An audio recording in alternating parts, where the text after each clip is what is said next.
Welcome to Govindan classes बच्चों। आज हम कैश बुक का एक और इलस्ट्रेशन करना चाह रहे हैं। आज भी हम ट्रिपल कॉलम कैश बुक करेंगे, लेकिन इस इलस्ट्रेशन में जो सबसे मोस्ट इम्पॉर्टेंट पार्ट है वो लास्ट ट्रांजैक्शन है। इसमें बहुत सारे बच्चों को दिक्कत होती है, तो इसको कैसे डील करेंगे आज हम ये देखेंगे। इसमें कॉन्ट्रा एंट्रीज भी हैं, लेकिन बेसिकली ये पूरा इलस्ट्रेशन सिर्फ एक इस ट्रांजैक्शन के लिए ही कर रहा हूँ, क्योंकि प्रीवियस इलस्ट्रेशन में मैंने आपको सारी पोस्टिंग समझा दी थी कि हम वहां पर भी हम रूल ऑफ लेजर पोस्टिंग को ही फॉलो करेंगे। वो हमारे लिए ज़्यादा आसान है। बाकी अगर हम ये याद रखें कि सारी रिसिप्ट डेबिट में आएंगे और सारी पेमेंट क्रेडिट में आएंगी, इससे ज़्यादा अच्छा हम अगर रूल ऑफ लेजर पोस्टिंग को फॉलो करें। तो चलिए स्टार्ट करते हैं।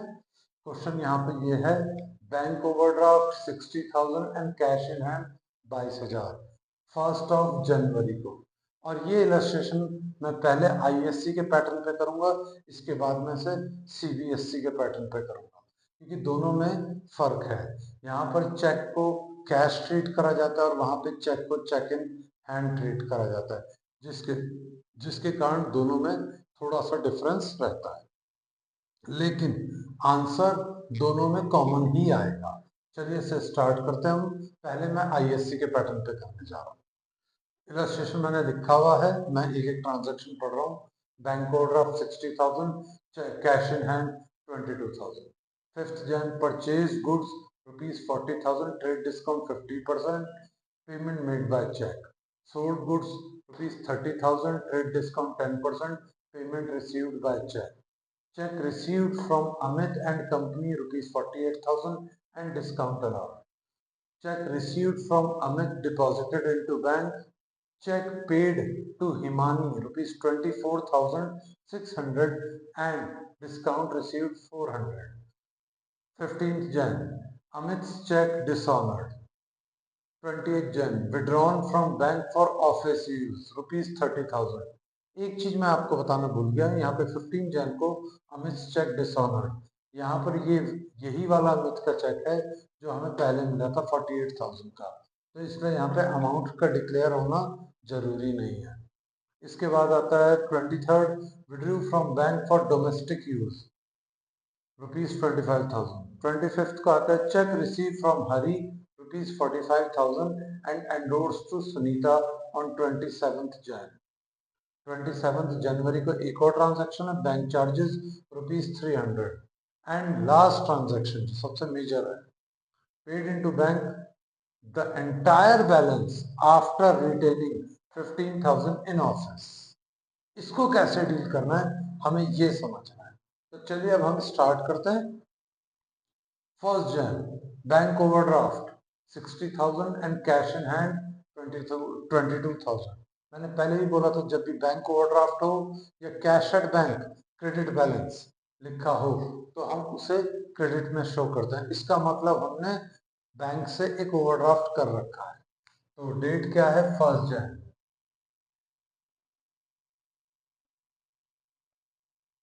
बाय बैलेंस बीडी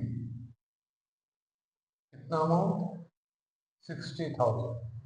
ये लीजिए 60,000 हमने यहाँ लिख दिया। अब नेक्स्ट कैश इन हैंड 22,000, तो ये भी यहाँ पे फर्स्ट जाए to balance BD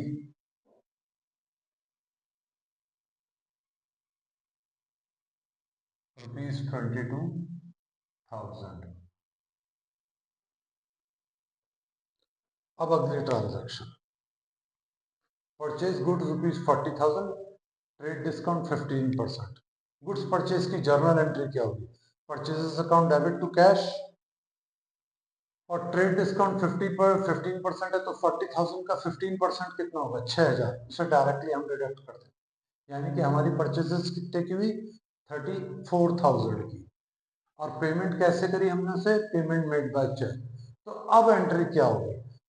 check payment for ever through bank. तो जर्नल क्या बना? Purchases account debit to bank. तो बैंक का है क्रेडिट में, तो परचेजेस कहाँ जाएगा? क्रेडिट में। अभी यहाँ पर भी हम rule of ledger posting follow कर रहे हैं। तो जनवरी 5 by purchases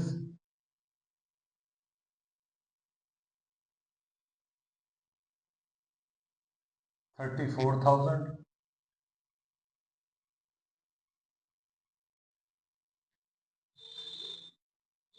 check goods sold ₹30,000 less 10% trade discount payment received by check।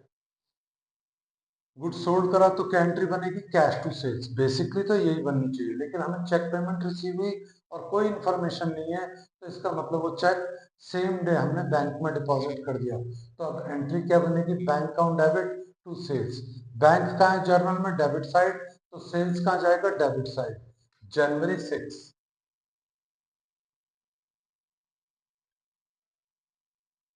To sales. Amount 30,000 का 10%, तो 30,000 का 10% कैलकुलेट करते हैं हम। ये आएगा 3,000। इस 3,000 को 30,000 में से सब्ट्रैक्ट कर देंगे, तो यानी कि हमारी नेट पेमेंट हमें कितना मिला? 27,000। ये लीजिए 27,000 बैंक में डाल दिया। अब अगली transaction, check receive from Amit ₹48,000 and discount allowed ₹2,000। मैंने पहले भी कहा था, जब भी चेक रिसीव होता है किसी पार्टी से और अगर इन फर्दर एंट्रीज ट्रांजैक्शन में कोई इंफॉर्मेशन नहीं है, तो इसका मतलब वो चेक उसी दिन बैंक में डिपॉजिट हुआ। लेकिन यहाँ ऐसा नहीं होगा, क्योंकि यहाँ पर 9 जन को क्लियर कट बोल दिया गया है, check receive from Amit deposited into bank, यानी कि वो 7 जन को बैंक में डिपॉजिट नहीं हुआ। तो जब बैंक में डिपॉजिट नहीं हुआ, तो अब हम इसे यहाँ पर क्या ट्रीट करेंगे? एज पर आईएससी टर्म्स यहाँ पर ये ट्रीट होगा कैश। तो अब एंट्री क्या बनेगी? Cash account debit to Amit. Cash debit में है तो अमित कहाँ जाएगा? डेबिट में, टू अमित। अमाउंट 7th जन। अमाउंट आएगी आपकी 48,000 कैश में, और डिस्काउंट कितना आएगा? 2,000।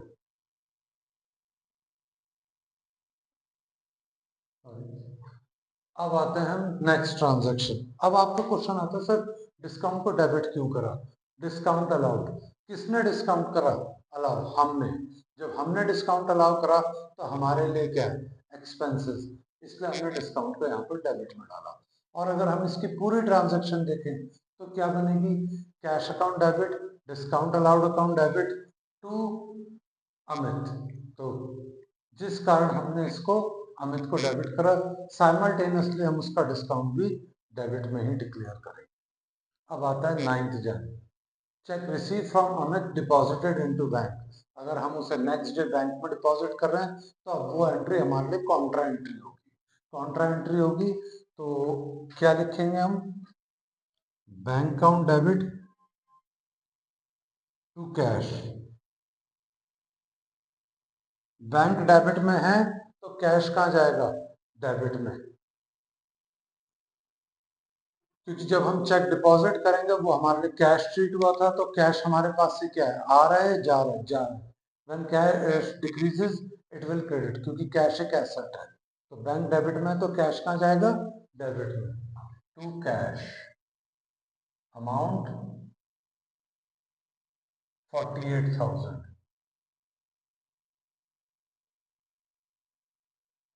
और यहाँ पर एक वर्ड लिखेंगे हम सी। मैंने प्रीवियस लेक्चर में आपको बताया था कॉन्ट्रा कब लिखते हैं? जब हम एक जगह से ये अपना कैश अपने ही अकाउंट में डिपॉजिट करें या अपने बैंक अकाउंट से कैश विड्रॉ करें फॉर बिजनेस यूज, तो ऐसे कंडीशन में हम कॉन्ट्रा वर्ड यूज करते हैं। इसका मैंने एक बहुत इजी एग्जांपल दिया था, एक जेब से कैश निकाल के दूसरी जेब में ट्रांसफर करा है, जिस कारण ना कैश बढ़ा ना कैश घटा, जिस कारण हमारे को एक टेक्निकल वर्ड यूज करना पड़ता है, Contra.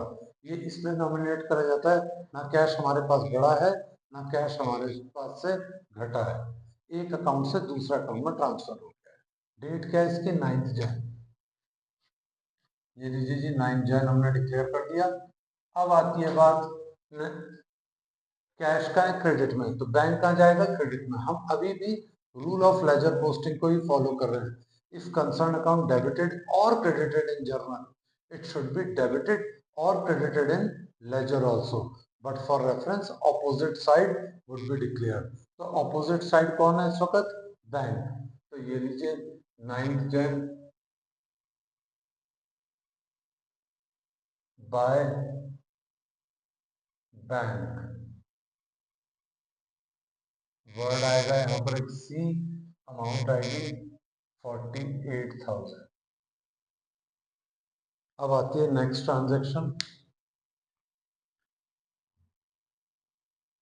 Check paid to Himani ₹24,600 and discount receive. Cheque paid to Himani, entry क्या बनेगी, हिमानी टू बैंक, कि जब भी हम चेक पेमेंट कर रहे हैं वो लास्टली बैंक से ही पे होगी, तो हम क्यों ना बैंक को पहले ही क्रेडिट कर दें। तो एंट्री क्या बनी, Himani account debit to bank. तो ये लीजिए बैंक का है क्रेडिट में, तो हिमानी कहाँ जाएगी, क्रेडिट में, बाय हिमानी।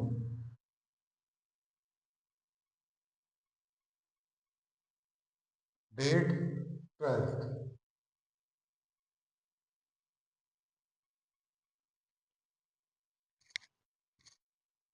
अमाउंट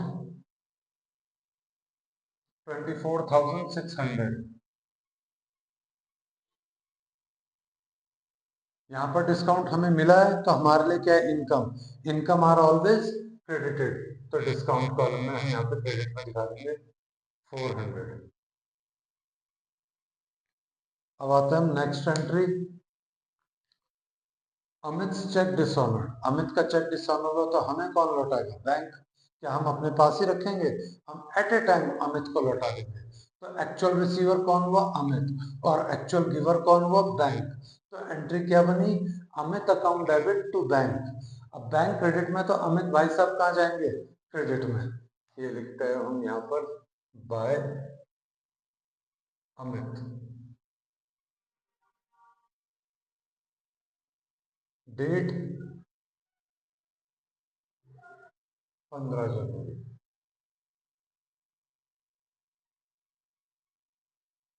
48,000। अब जो इसका डिस्काउंट है उसको हम जर्नल प्रॉपर में डिक्लेयर करेंगे, यहां पर नहीं करेंगे।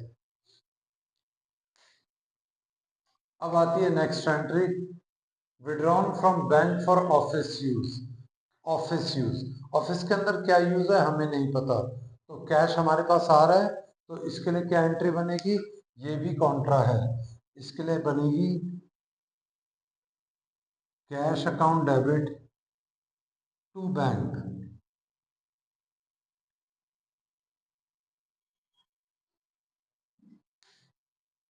कैश डेबिट में है तो बैंक कहाँ जाएगा, डेबिट में, तो लिखते हैं हम यहाँ पे टू बैंक। डेट क्या है हमारे पास, 20th जैन,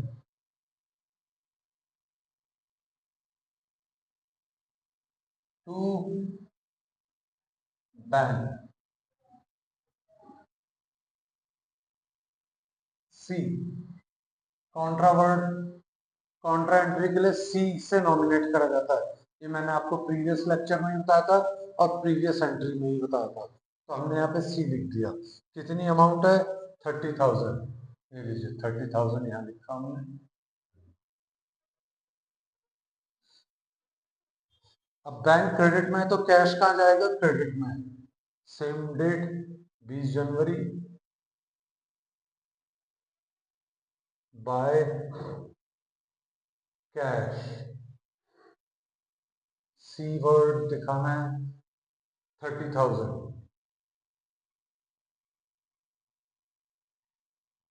अब आते हैं हम next entry, withdrew from bank for domestic use. Domestic use यानी कि ड्राइंग्स, एंट्री क्या बनेगी, drawing count debit to bank, bank कहाँ है, क्रेडिट में, तो ड्राइंग कहाँ जाएगा, क्रेडिट में। हम again rule of ledger posting को फॉलो करें। Date 23 January,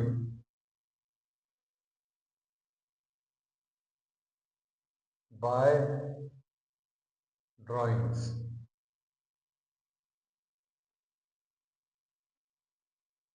amount 25,000।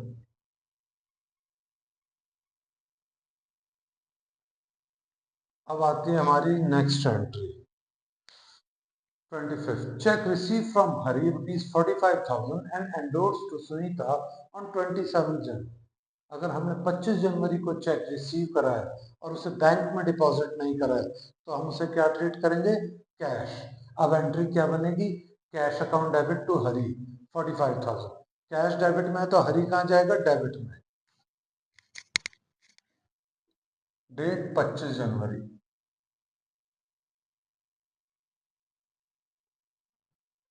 To Hari,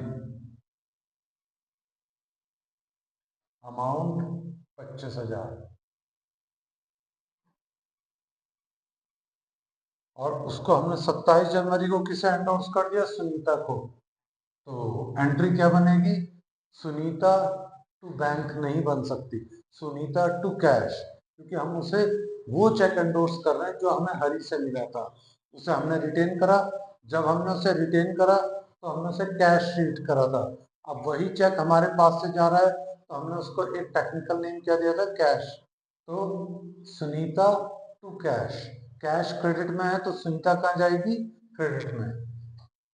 27 January,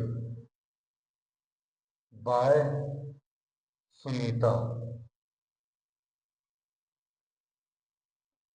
amount 45,000। ये लीजिए। अब आती है हमारी next entry, bank charges. Bank charges कौन चार्ज करेगा, बैंक। जब बैंक चार्जेस बैंक चार्ज करेगा वो हमें बताएगा नहीं, वो हमारे अकाउंट से डायरेक्ट डिडक्ट कर सकता है। तो एंट्री क्या बनेगी, बैंक चार्जेस हमारे लिए क्या है, expenses, and all expenses are always debited. तो बैंक चार्जेस अकाउंट डेबिट, और बैंक ही हमारी तरफ से पेमेंट करेगा, तो टू बैंक। तो अब यहाँ पर बैंक का है जर्नल एंट्री में, क्रेडिट में, तो बैंक चार्जेस कहाँ जाएंगे, क्रेडिट में। Again rule of ledger posting, by bank charges,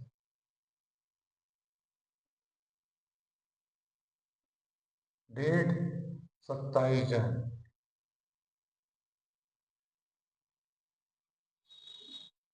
amount 300। अब हमारे पास से सारी एंट्रियां हो गई, सिर्फ एक 31st। अब इसे कैसे सॉल्व करेंगे ये देखना है। चलिए, इधर इनका टोटल करते हैं और इधर इनका टोटल कर लेते हैं।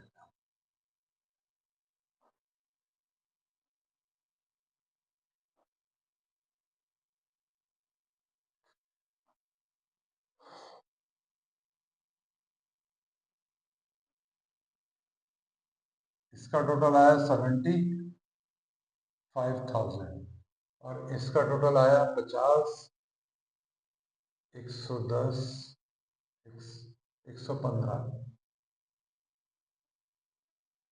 मैं फिर भी एक बार चेक कर लेता हूँ। 15 का 5, ऊपर एक हाथ, 4 2 6 1 7, 7 3 10, 10 2 12। एक मिनट,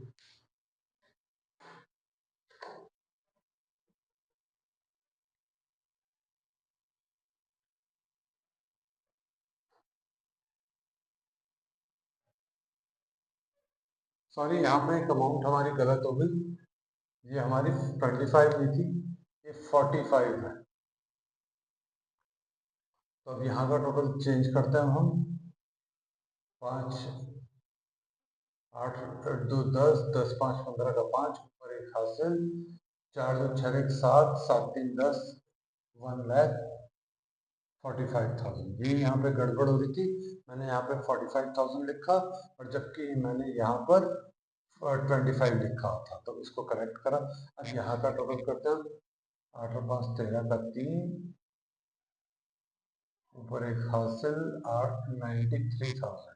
ऐसे अब यहाँ का टोटल करेंगे हम 0 0 3 का 9 का 9, 3 एंड 6 9, 8 8 16, 16 और 5 21 का 1, ऊपर 2 हासिल 6 3 9 9 और 2 11 11 और 2 13 13 और 4 17 17 और 3 20 20 और 2 22।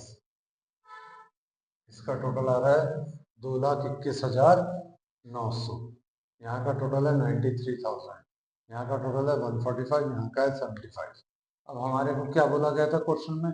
क्वेश्चन में बोला गया था 15,000 रुपए रिटेन करने हैं ऑफिस में और बाकी पैसा बैंक में डिपॉजिट करना। अब चेक करते हैं कितना कैश हमारे पास है। अब हम यहाँ पे एक टोटल की लाइन खींचेंगे।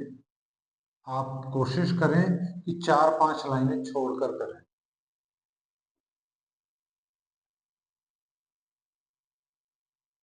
यहाँ पर आप पहले बैंक का टोटल नहीं कर सकते क्योंकि पहले हमारे को कॉन्ट्रा सेटल डाउन करना है।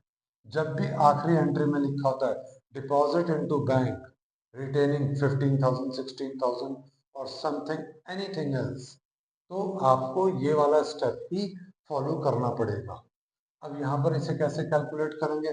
15,000 रुपये रिटेन करने हैं ऑफिस में। ऑफिस का मतलब है कैश।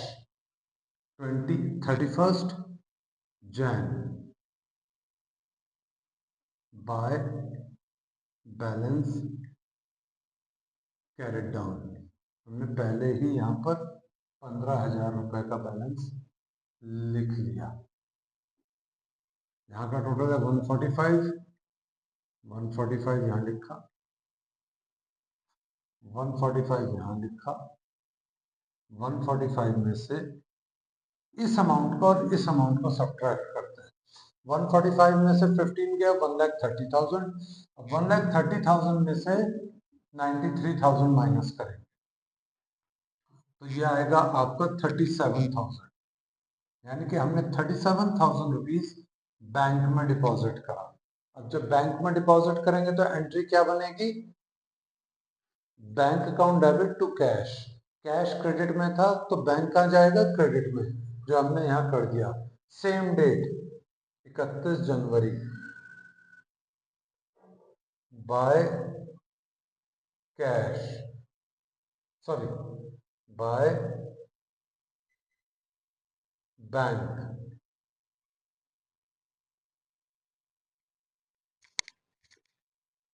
और यहां पर ये वर्ड जरूर दिखाना है सी।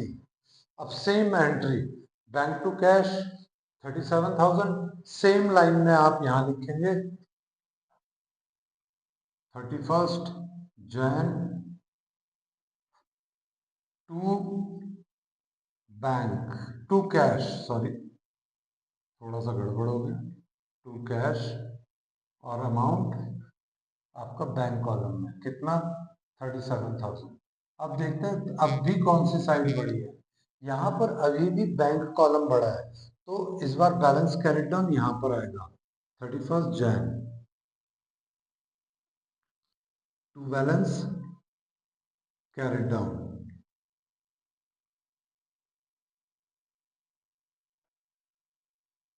2,21,900, 2,21,900 इनमें से इस अमाउंट में से इन दोनों को सब्ट्रैक्ट करते हैं। 900 का 900, 7 और 5 12 का 2, 11 में से 2 गए 9,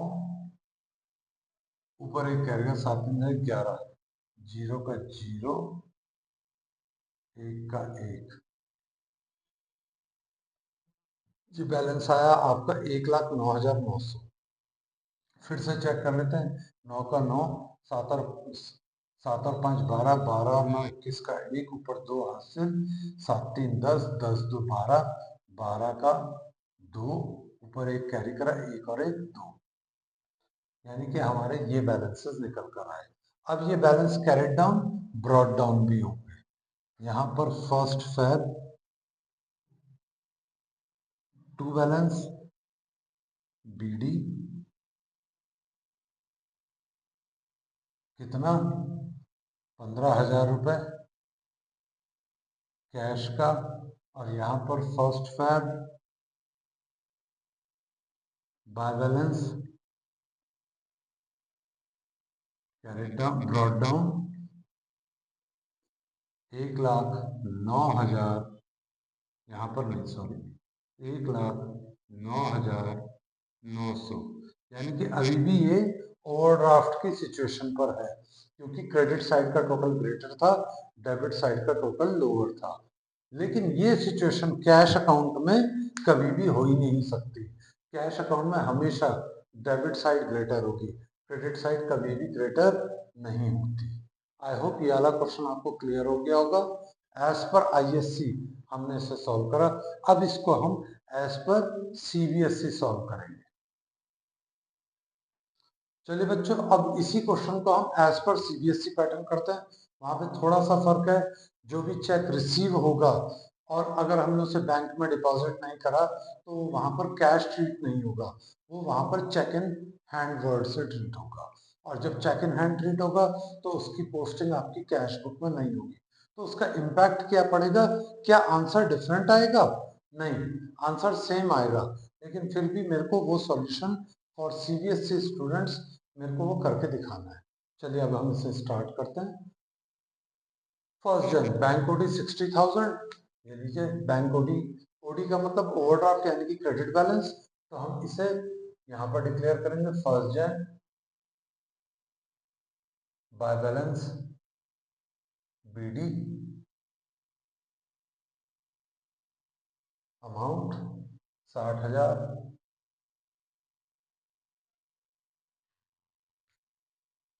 कैश इन हैंड 22,000, ये लीजिए फर्स्ट जन टू बैलेंस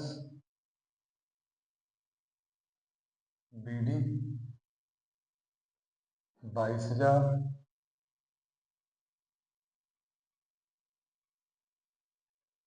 अब आती है next transaction, purchase goods ₹40,000 and payment made by cheque. तो एंट्री क्या बनेगी? Purchases account debit to bank, क्योंकि पेमेंट चेक के थ्रू होती है। जब भी पेमेंट होगी बिना किसी डाउट के आप सीधा बैंक को क्रेडिट करेंगे, क्योंकि चेक आ गया था। तो बैंक क्रेडिट में है तो परचेजेस कहाँ जाएगा? क्रेडिट में। ये लीजिए 5th जैन बाय परचेजेस। हम रूल ऑफ लेजर पोस्टिंग को फॉलो कर रहे हैं। ध्यान रखिए ये आपको बहुत हेल्पफुल है। आप हर चीज का जर्नल ड्रॉ करें, जर्नल एज्यूम करें और उसकी पोस्टिंग करें, इससे आसानी होगी आपको। कभी भी कोई टिपिकल जर्नल एंट्री आएगी, आपको जर्नल बनाने में आसानी होगी। अमाउंट 34,000, क्योंकि हमने उसमें से TD माइनस कर दिया है। अब आते हैं नेक्स्ट एंट्री पर, goods sold ₹30,000, payment made, payment receive by cheque. Goods sold करा और पेमेंट रिसीव बाय चेक, तो कोई इंफॉर्मेशन नहीं है, यानी कि वो चेक साइमल्टेनियसली बैंक में डिपॉजिट कर दिया। तो एंट्री क्या बनेगी? Bank account debit to sales. Bank debit में है तो सेल्स कहाँ जाएगा? डेबिट में, टू सेल। डेट 6th जन, अमाउंट 30,000 में से 10% माइनस करेंगे तो 27,000। आई होप यहाँ तक आपको क्लियर हो गया होगा, कोई दिक्कत नहीं आ रही होगी, और आपका जर्नल भी साथ के साथ स्ट्रांग होगा।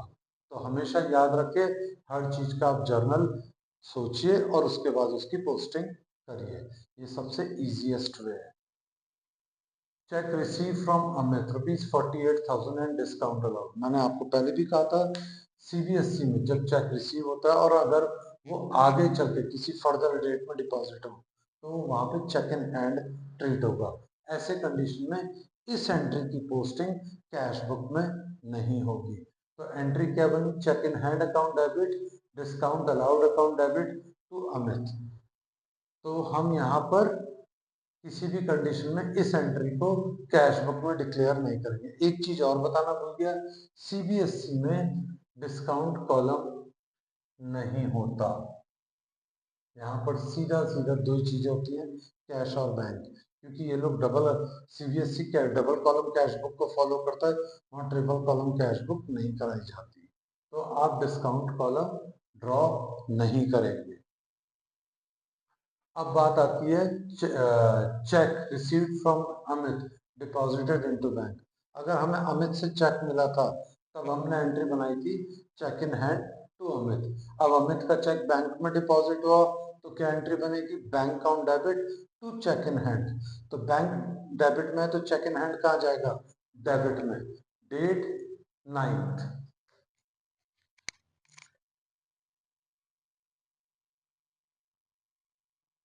To Amit, sorry cheque in hand.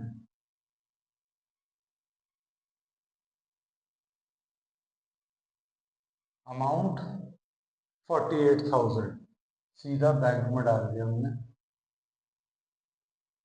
और यहाँ पे कोई कॉन्ट्रावर्ट नहीं आएगा। अब आती है next, paid cheque paid to Himani rupees for 24,600। तो अगर हमने हिमानी को पेमेंट करी तो क्या एंट्री बनेगी, हिमानी टू बैंक, क्योंकि हमने चेक पेमेंट करी और चेक का फाइनल डेस्टिनेशन बैंक होता है। Himani to bank, bank credit में तो हिमानी कहाँ जाएगी, क्रेडिट में, by Himani.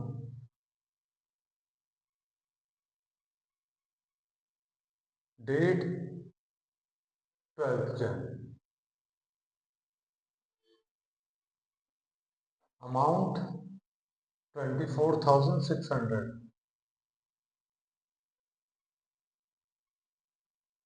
Next entry, Amit cheque dishonoured. अब अगर अमित का चेक डिसऑनर हुआ तो यहाँ पर क्या एंट्री होगी, हमें कौन लौटाएगा, बैंक। और क्या हम उसे अपने पास रखेंगे, नहीं, हम एट ए टाइम अमित को लौटा देंगे। तो एक्चुअल रिसीवर कौन हुआ, अमित, अमित डेबिट, और एक्चुअल गिवर कौन हुआ, बैंक, तो बैंक क्रेडिट। तो एंट्री क्या बनी, Amit to bank, bank credit में तो अमित कहाँ जाएगा, क्रेडिट में। Date 15th Jan, by Amit. Amount 48,000। अब बात आती है नेक्स्ट एंट्री की, withdrawn from bank for office use. Office use हमें नहीं मालूम क्या यूज है, तो कैश हमारे पास आ रहा है तो एंट्री क्या बनेगी, cash account debit to bank, यानी कि ये एंट्री हमारे लिए कॉन्ट्रा है। तो कॉन्ट्रा की दोनों तरफ पोस्टिंग होगी और उसके लिए क्या टेक्निकल वर्ड यूज करेंगे हम, सी। तो कैश डेबिट में तो बैंक कहाँ जाएगा, डेबिट में, टू बैंक, पैसा कैश कॉलम में, और सी वर्ड दिखाना जरूरी है। डेट 20 जनवरी। अमाउंट 30,000।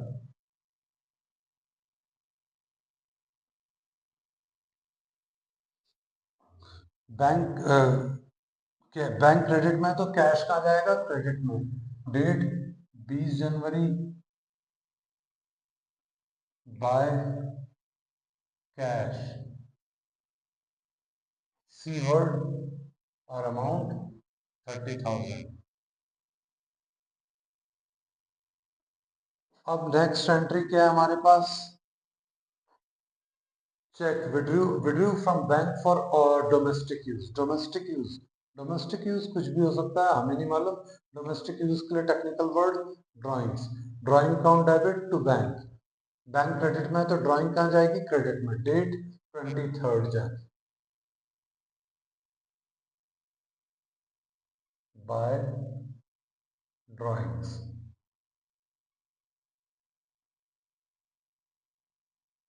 अमाउंट 25,000।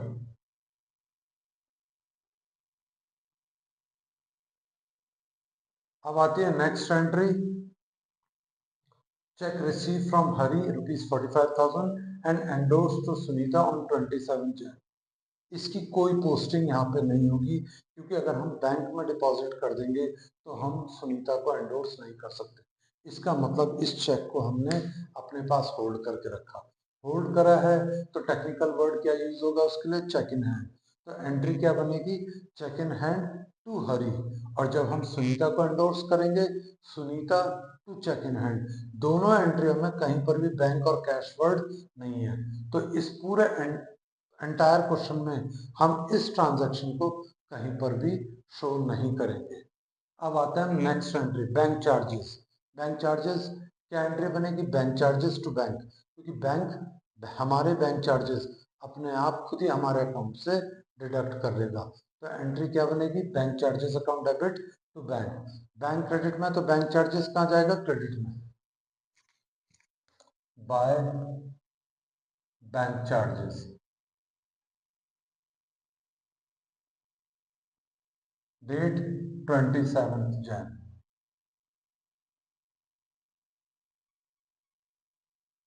300 रुपए। अब आता है last transaction, paid in to bank the entire balance after retaining 15,000 in office। Office का मतलब कैश कॉलम। तो अब हम यहाँ पर सेम जैसा हमने पहले करा था वैसे ही अब यहाँ पर भी करेंगे हम टोटली। देखिए यहाँ पर कैश कॉलम में तो कुछ भी नहीं आया, इसलिए कोई दिक्कत नहीं है, बस सीधा इसका टोटल करते हैं। ये होगा हमारा 52,000 और यहाँ का टोटल होगा 75,000। क्या आंसर सेम आएगा, चलिए देखते हैं। यहाँ का कुछ नहीं है, डैश, इसका टोटल करते हैं 900।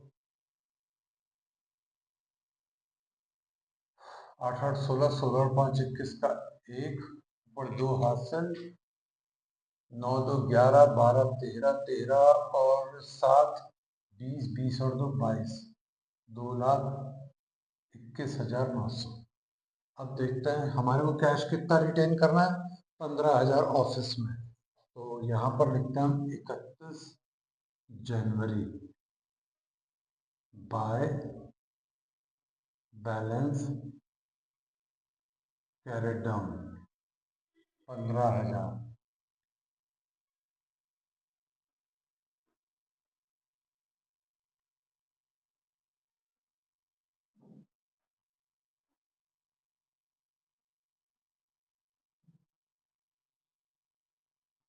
अब 52,000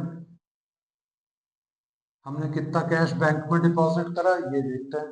52,000 में से 15,000 माइनस कर लेते हैं, हमारे पे एक्सेस कैश कितना आ रहा है, 37,000, यानी कि हमने इसे बैंक में डिपॉजिट करा। तो बैंक में डिपॉजिट करा तो एंट्री क्या बनी होगी, bank account debit to cash, contra है, ये मैंने यहाँ पर भी लिख रखा था, bank to cash. Cash credit में था तो बैंक क्रेडिट में जाएगा 37,000। Date same 31 Jan by bank, और एक वर्ड देना हमारे को सी। अब सेम एंट्री बैंक डेबिट में तो कैश कहाँ जाएगा, डेबिट में, 31 जैन टू कैश सी और अमाउंट 37,000। अब देखते हैं कौन सी साइड बढ़ी है यहाँ पर, बैंक में 2,21,900 यहाँ है और यहाँ का टोटल आता है 1,12,000। तो अभी भी हमारी ये वाली साइड ग्रेटर है, क्रेडिट साइड। तो 2,21,900, 2,21,900 में से हम इनको माइनस कर देंगे, 900 का 900, 7 और 5 12 का 2, तो 11 में से 2 का 9, ऊपर एक है 7 3 11, एक जीरो का जीरो, ऊपर 1,09,900। 31 Jan to balance carried down. I hope ये आपको क्लियर हो गया होगा कि आखिरी एंट्री को कैसे डील करना है। जब भी पेड इनटू बैंक या deposited into bank, entire balance after retaining any particular amount. तो ऐसी कंडीशन में आपको कैसे सॉल्व करना है, ये वाला सेक्शन आपको पूरा क्लियर हो गया होगा। आई होप ये क्वेश्चन आपको पूरा क्लियर हुआ, and please hit the bell icon and subscribe my channel. Thank you so much.